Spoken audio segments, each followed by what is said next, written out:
नमस्कार। और ऐसी ही अविश्वसनीय कहानियों के लिए हमारे चैनल को सब्सक्राइब करना मत भूलिएगा। अब क्या आपको लगता है कि इतिहास वैसा ही है जैसा हम किताबों में पढ़ते हैं? शायद नहीं, क्योंकि असली कहानी अक्सर परछाइयों में लिखी जाती है, उन अनदेखी ताकतों से जो चुपचाप दुनिया का नक्शा बदल देती हैं। तो एक भूतों की फौज, एक गायब हुआ जहाज और एक जानलेवा धूमकेतु। सुनने में तो बिल्कुल अलग अलग लगते हैं ना, लेकिन आज हम इन तीनों को एक साथ जोड़ने वाले हैं और आप देखेंगे कि कैसे ये अनदेखी ताकतें ही इतिहास को बनाती हैं।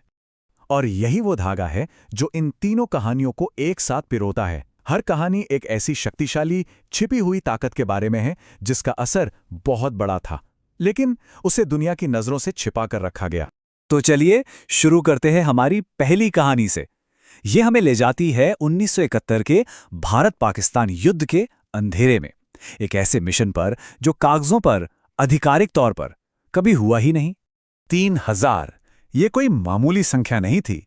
ये संख्या थी स्पेशल फ्रंटियर फोर्स या एसएफएफ के उन जाबाज कमांडो की जिन्हें एक बेहद गुप्त मिशन पर भेजा गया था।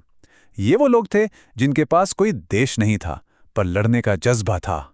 तो ये एसएफएफ थी क्या? सोचिए, ये भारत में तिब्बती शरणार्थियों की एक सीक्रेट, मतलब एकदम गुप्त पैरामिलिट्री यूनिट थी।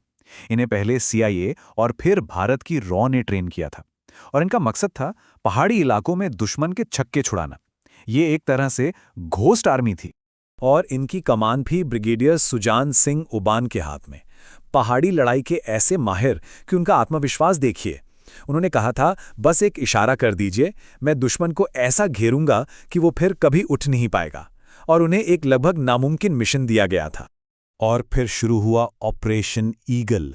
अक्टूबर 1971 में ये 3000 कमांडो चुपचाप पूर्वी पाकिस्तान में दाखिल हुए। नवंबर आते आते इन्होंने बरकाल और खागरा छड़ी जैसे बड़े ठिकानों पर कब्जा कर लिया। और फिर आया 8 दिसंबर का दिन। सुबह 5:15 पर फाइनल हमला हुआ और सिर्फ 45 मिनट में सुबह 6 बजे तक पाकिस्तान की पूरी 97वीं ब्रिगेड को नेस्तानाबूद कर दिया गया। तो फिर हुआ क्या? हुआ ये कि ये ऑपरेशन इतना ज्यादा सीक्रेट था कि इसके सारे रिकॉर्ड्स ही मिटा दिए गए। ब्रिगेडियर उबान को एक मामूली सा अवार्ड दिया गया जिसमें लिखा था पूर्वी क्षेत्र में विशिष्ट सेवाएं, जबकि असलियत ये थी कि उन्होंने बिना एक भी जवान खोए दुश्मन की पूरी ब्रिगेड का सफाया कर दिया था। ये राज इसलिए दफन कर दिया गया ताकि चीन के साथ कोई बड़ा युद्ध न छिड़ जाए। तो एक सीक्रेट जंग से अब हम चलते हैं समंदर के एक गहरे राज की तरफ। प्रकृति की एक ऐसी ताकत जिसने एक लोहे के दैत्य को एक ही झटके में निगल लिया। 729 फीट, अंदाजा लगाइए कितना बड़ा रहा होगा ये जहाज। एसएस एडमंड फिट्जगेराल्ड अपने जमाने में ग्रेट लेक्स पर तैरने वाला ये सबसे बड़ा जहाज था, अमेरिकी इंडस्ट्री का गुरूर। और अब जरा तूफान की ताकत देखिए। 35 फीट ऊंची लहरें। 10 नवंबर 1975 को लेक सुपीरियर पर एक ऐसा भयंकर तूफान आया जिसे बाद में सदी का तूफान कहा गया। और फिर शाम के 7:10 पर कैप्टन की आखिरी आवाज आती है, हम अपनी स्थिति संभाले हुए हैं। बस यही थे उनके आखिरी शब्द। इसके कुछ ही पलों बाद वो 729 फुट का जहाज और उस पर सवार 29 लोग रडार से हमेशा के लिए गायब हो गए। आज तक कोई पक्के तौर पर नहीं कह सकता कि आखिर हुआ क्या था। 3 थ्योरीज हैं। कुछ कहते हैं कि जहाज के दरवाजे ठीक से बंद नहीं थे।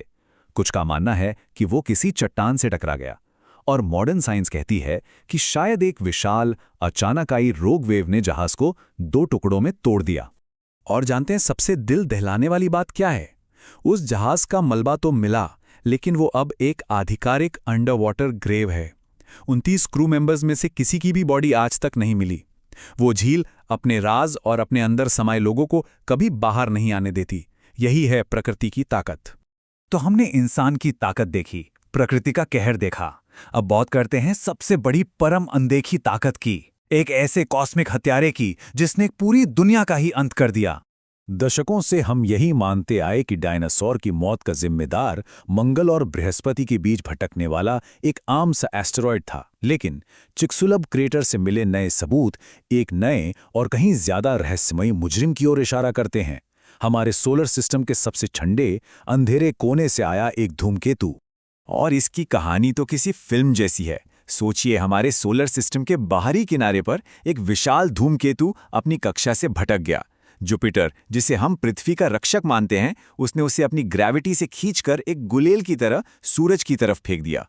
सूरज की गर्मी से वो टूट गया और उसका माउंट एवरेस्ट जितना बड़ा एक टुकड़ा सीधा पृथ्वी की ओर चल पड़ा। और इसका नतीजा? महाविनाश। एक ऐसी टक्कर जिसने दुनिया को इम्पैक्ट विंटर यानी एक लंबी अंधेरी रात में डुबो दिया। धरती पर मौजूद 75% प्रजातियां डायनासोर समेत हमेशा के लिए खत्म हो गईं। लेकिन, और ये सबसे जरूरी बात है, इस विनाश में ही सृजन छिपा था। ये एक तरह से प्रकृति का रीसेट बटन था। डायनासोर के खात्मे ने छोटे स्तनधारियों को पनपने का मौका दिया और उन्हीं से विकसित होकर आज हम यहाँ हैं।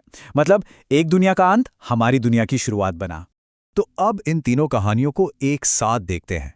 एक गुप्त सेना, एक खोया हुआ जहाज और एक दुनिया को खत्म करने वाला धूमकेतु। इन सब ने अनदेखे में काम किया और अपने पीछे छोड़ गए एक गहरी खामोशी। इन सब में कॉमन क्या है? ऑपरेशन ईगल की खामोशी, जिसे इतिहास से ही मिटा दिया गया। एडमंड फिट्जजेराल्ड की खामोशी, जिसकी कहानी सुनाने वाला कोई नहीं बचा। और उस धूमकेतु के बाद की खामोशी, जिसने एक पूरी दुनिया को ही चुप करा दिया। ये कहानियां सिर्फ घटनाओं की नहीं, बल्कि उनके बाद पसरे सन्नाटे की हैं। तो ये हमें सोचने पर मजबूर करता है ना, कि आज इसी वक्त हमारे आसपास कौन सी अनदेखी ताकतें हैं, चाहे वो इंसानी हो, प्राकृतिक हो या फिर ब्रह्मांडीय, जो हमारा भविष्य लिख रही हैं और हमें शायद उसकी खबर तक नहीं है। इस बारे में जरूर सोचिएगा।